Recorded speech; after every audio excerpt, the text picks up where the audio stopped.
Assalamualaikum warahmatullahi wabarakatuh. Kami dari kelompok 1 yang terdiri dari saya, Agam Maulana, selaku ketua dan moderator yang beranggotakan Muhammad Rizky Pandana, Muhammad Opin Alparis, Zakari Saputra, yang mana kami menjelaskan materi input hardware. Selanjutnya pengertian input hardware akan dijelaskan oleh Muhammad Opin Alparis. Input hardware, pengertian, jenis-jenis dan fungsinya. Pengertian input hardware atau perangkat keras komputer. Hardware input adalah perangkat yang digunakan untuk memasukkan data ke komputer. Jenis perangkat yang gunanya menginput dan mengontrol data ke dalam komputer. Ada banyak jenis contohnya, antara lain keyboard, mouse, mousepad, scanner, disk drive, trackball, dan juga joystick. Fungsi hardware atau perangkat keras secara umum ada fungsi hardware, yaitu antara lain untuk mendukung kerja komputer, menampilkan atau menerima input atau masukan proses, mengolah data atau informasi, memberikan output, serta menyimpan data atau informasi yang terpasang di dalam maupun di luar komputer. Selanjutnya akan dibacakan oleh Muhammad Rizky Pandana.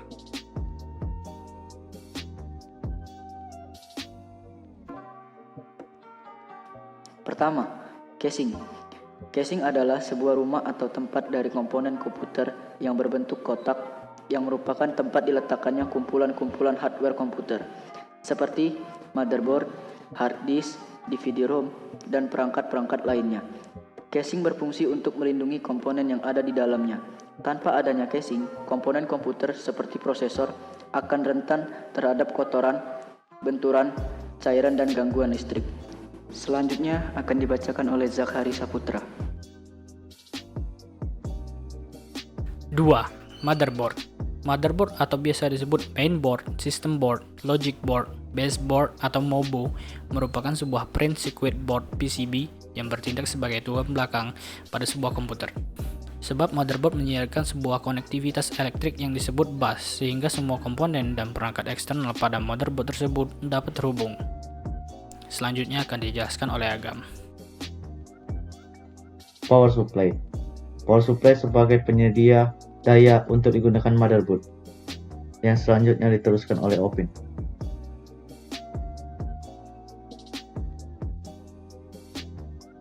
Empat. Prosesor.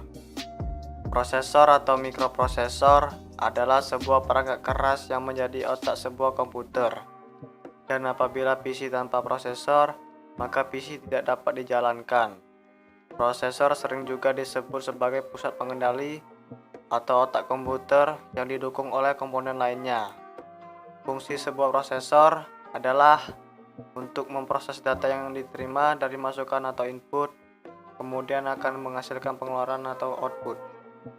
Selanjutnya akan dibacakan oleh Muhammad Rizky Pandana. 5. RAM. RAM adalah tempat penyimpanan sementara pada komputer yang isinya dapat diakses dalam waktu yang tetap. Tidak memperdulikan letak data tersebut dalam memori atau acak. Jadi, RAM ini hanya sebagai penyimpanan sementara saja saat Anda menggunakan komputer atau software tertentu agar dapat diproses dengan cepat. Selanjutnya akan dibacakan oleh Zakari Saputra. ROM. ROM adalah singkatan dari Read Only Memory, yaitu suatu perangkat keras pada komputer atau PC yang berupa chip memori semiconductor yang isinya hanya bisa dibaca saja. ROM tidak dapat digolongkan sebagai RAM atau Random Access Memory, walaupun keduanya mempunyai kesamaan yaitu dapat diakses secara acak atau random. ROM, Read Only Memory, berbeda dengan RAM atau Random Access Memory. Selanjutnya akan dijelaskan oleh Agam.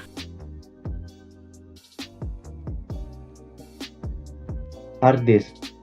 Hard disk adalah sebagai perangkat penyimpanan data pada komputer. Yang selanjutnya diteruskan oleh Opin. 8. CD atau DVD-ROM. CD atau DVD-ROM merupakan perangkat keras komputer yang berfungsi untuk membaca data dari CD atau DVD dan memburning data ke dalam CD atau DVD. Fungsi CD atau DVD-ROM antara lain untuk membaca dan menulis data ke media CD atau DVD.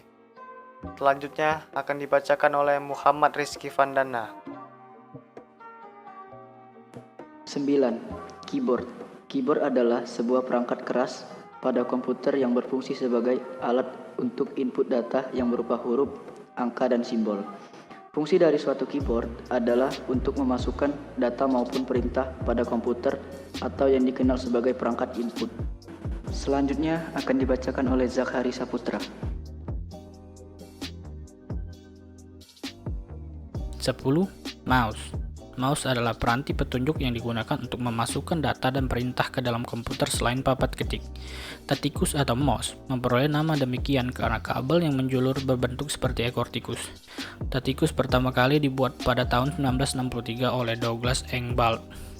Berbahan dasar kayu dengan satu tombol. Selanjutnya akan dijelaskan oleh Agam. Webcam. Webcam untuk mengambil merekam gambar maupun video. Selanjutnya diteruskan kepada Opin. 12. Mikrofon. Mikrofon berguna untuk mengubah suara menjadi getaran listrik sinyal analog untuk selanjutnya diperkuat dan diolah sesuai dengan kebutuhan. Pengolahan berikutnya dengan power amplifier dari suara yang berintensitas rendah menjadi lebih keras dan terakhir akan diumpan ke speaker. Selanjutnya akan dibacakan oleh Muhammad Rizky Vandana.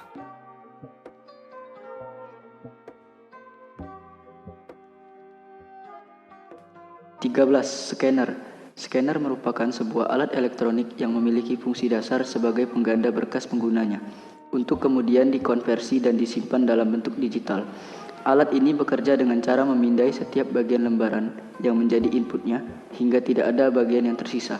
Selanjutnya akan dibacakan oleh Zakhari Saputra. 14. Touchpad. Touchpad adalah sebuah perangkat keras yang masuk dalam kategori perangkat input. Touchpad terdiri dari papan dengan permukaan yang dilapisi dengan sensor khusus yang mampu untuk mendeteksi gerakan jari. Gerakan jari ini nantinya akan direkam oleh sensor pada touchpad untuk diterjemahkan kepada bahasa perintah khusus untuk menjalankan fungsi yang dijadikan pointer pada layar komputer atau laptop.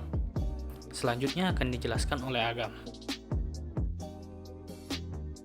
Trackball.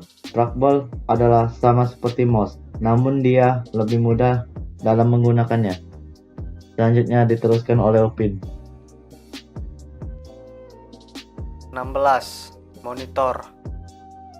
Monitor adalah perangkat keras berjenis output yang digunakan untuk menerjemah data digital sehingga menghasilkan informasi yang dibutuhkan oleh pengguna.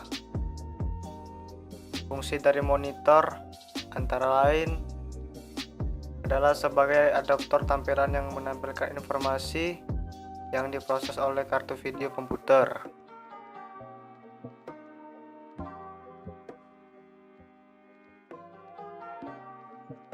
Baiklah, terima kasih atas perhatiannya. Kurang lebihnya mohon maaf. Semoga kesimpulan diskusi kami bisa dipahami. Terima kasih. Assalamualaikum warahmatullahi wabarakatuh.